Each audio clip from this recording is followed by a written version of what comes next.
Tesla nggak pakai nikel. Saya nggak tahu ya, Pak Tom Lembong dan tim sesnya sering nggak diskusi dengan cawapresnya. Masa cawapresnya nggak paham? Aneh loh. Saya bentar lagi mau telepon Pak Lembong. Saya sangat mengapresiasi ucapan Mas Gibran yang berkali-kali ya menyebut nama saya. Ya, tentunya selama 7 tahun saya membuat contekan dan menulis pidato dan berbicara bagi ayahnya. Bongkar kasus tambang timah ilegal. Indonesia baru aja digemparkan dengan penangkapan Harvey Muiz dan Helena Lim yang terlibat kasus korupsi PT Timah. Dan modusnya adalah begitu produksi timah nggak sampai target, oknum dari TINS ini malah beli dari penambang liar dan diakomodirlah oleh oknum dari PT RBT yang diwakili Harvey Muiz seolah-olah menggunakan jasa peralatan berat dan peluburan timah ke beberapa perusahaan smelter juga. Korupsi 271 triliun, ya Allah kata gue mah. Gue kalau punya duit 271 triliun, lu ke rumah gue lebaran gue kasih 1M. 1M satu orang.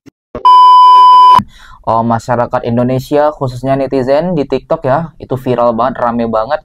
Ingat kata-kata Bapak Gibran ya. Kenapa waktu itu Mas Gibran menyinggung soal timah dan nikel? Karena memang ternyata ya dikabarkan Gibran ini sudah mengetahui adanya koruptor di bidang timah tersebut, cuman karena belum cukup bukti makanya beliau itu program dan misinya menjadi wakil presiden Indonesia saat ini bakalan memberantas hal tersebut guys, dan terbukti dikabarkan Tom Lembong katar-ketir ya guys. Kan mungkin dapat contekan itu dari Pak Tom Lembong mungkin ya, itu sering digaungkan Pak Tom Lembong itu.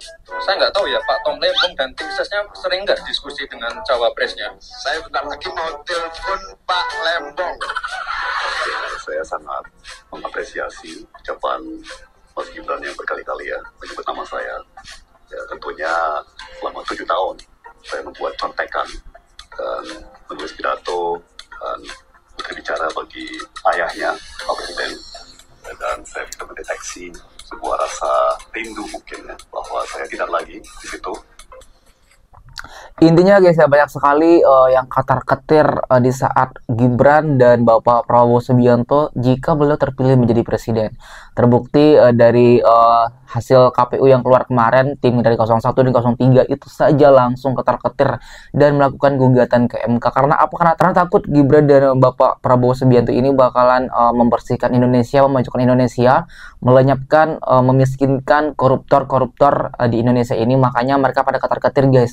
Karena terbukti bahwasanya yang ketar-ketir itu dari pendukung lawan ya, entah itu di 01 dan 03 seperti itu. Guys, bagaimana jika uang sebanyak 271 triliun tersebut tidak ada korupsi? Apakah bakalan memajukan Indonesia? Tentunya nih, seperti yang disampaikan oleh Bapak Mahfud MD berikut ini. Tambangan ini kita bisa menghapus celah-celah korupsi, maka setiap kepala orang Indonesia itu setiap bulan akan mendapat uang 20 juta rupiah tanpa kerja apapun. Setiap anak kecil, dan coba 20 juta setiap bulan gratis dari negara.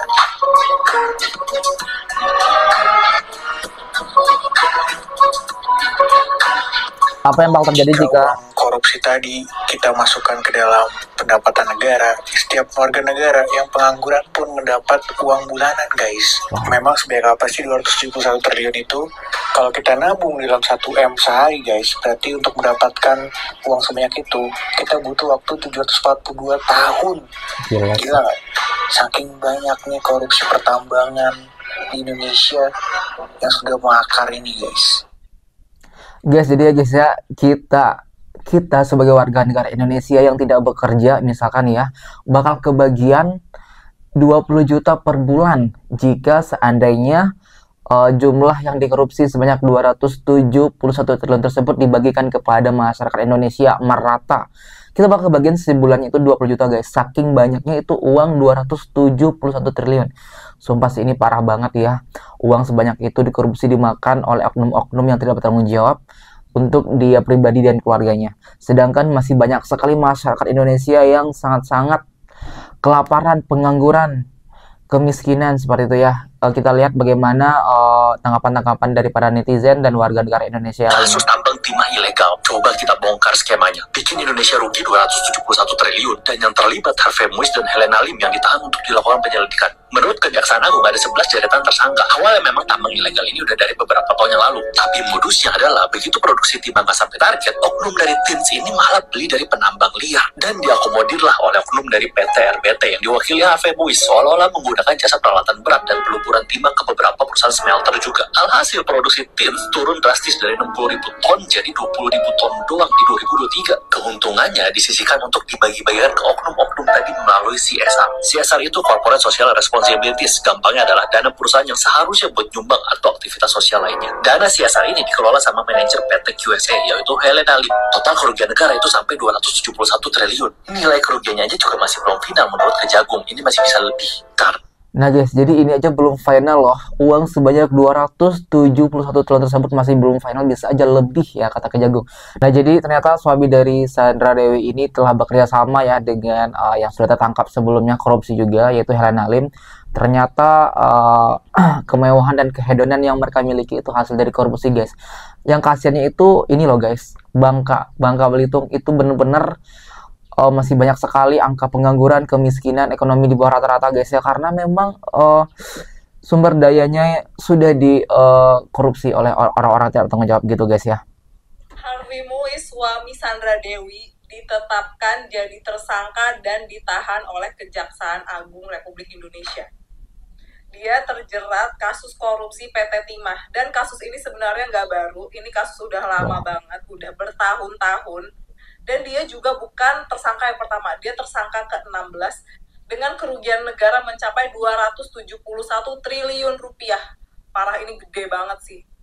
Jadi banyak banget yang gak nyangka kalau beliau ini bisa ditetapkan jadi tersangka. Emang perannya dia tuh apa sih? Jadi kalau menurut preskon dari Kejaksaan Agung kemarin, peran dari HM ini adalah sekitar tahun 2018 sampai 2019.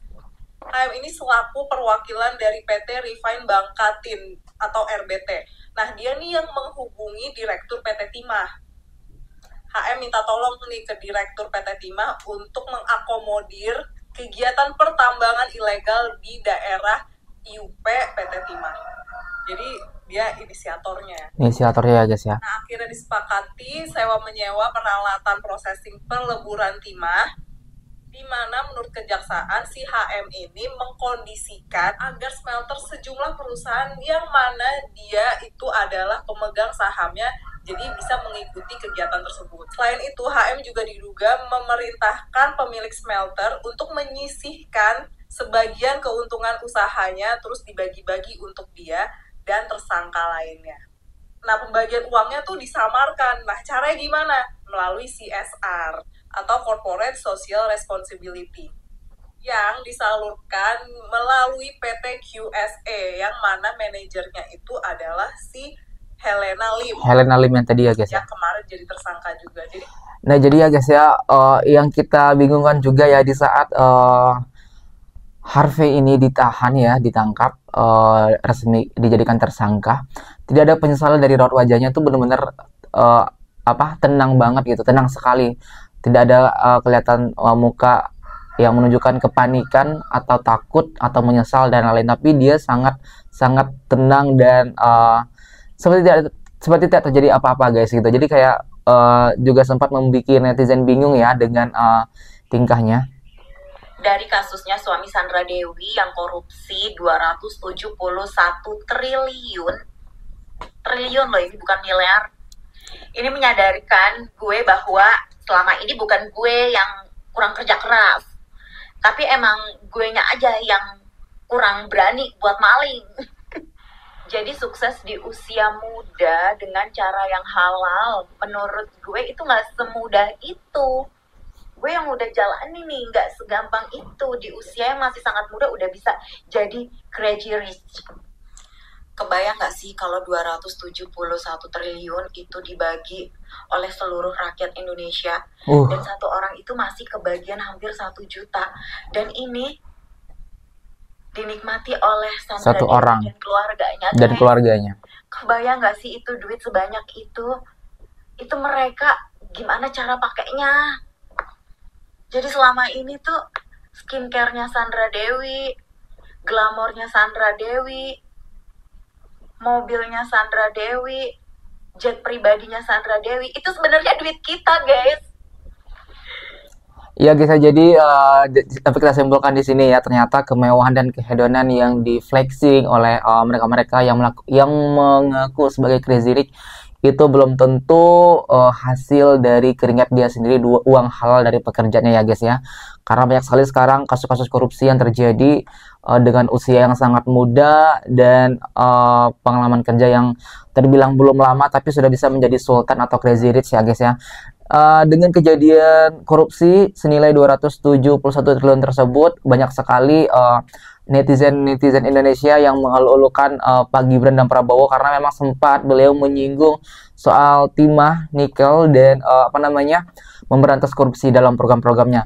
Hal tersebut sekarang terbukti banyak sekali netizen dan masyarakat Indonesia yang mengeluh-elukan dan merasa sadar bahwasanya oh ternyata ini loh yang dimaksud oleh Gibran waktu itu, kenapa beliau benar-benar membahas soal ini gitu, karena netizen itu beranggapan bahwasanya Gibran itu sudah tahu adanya peluang adanya korupsi seperti ini, karena memang Indonesia itu kaya akan alamnya dan cuman beliau tidak punya bukti yang kuat, dan sekarang terbukti bahwasanya pemain-pemain dan koruptor-koruptor di belakang sana mulai bermunculan satu persatu akan ditangkap dan diproses ya guys ya. Ini yang membuat kenapa banyak sekali oknum-oknum atau tim-tim dari luar itu ketakutan sekali dan ketar-ketir kalau Gibran dan Pak Prabowo menjadi presiden, karena 02 udah memikirkan Indonesia ke depan, 01 sibuk urus ijazah.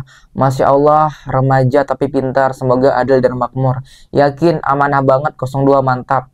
Alhamdulillah Presiden Prabowo Gibran menjadi Presiden dan Wapres 2024-2029. Ternyata ini maksud kata-kata Gibran, ternyata benar 271 triliun uang negara untuk rakyat Indonesia. Inilah katanya kalau yang pintar nggak mau pilih 02, dia takut kalau orang-orang kecil dan awam yang pasti pilih nomor 02, tahu kan alasannya? Kan dulu Pak Jokowi di bawah Megawati, sekarang waktunya perubahan oleh anaknya. Nah itulah beberapa komentar netizen terhadap kasus yang benar-benar gempar di Indonesia ini. Bagaimana tanggapan kalian tentang hal tersebut? Silahkan komentar di bawah ini. Kami dari Biasa TV mengucapkan terima kasih dan sampai jumpa.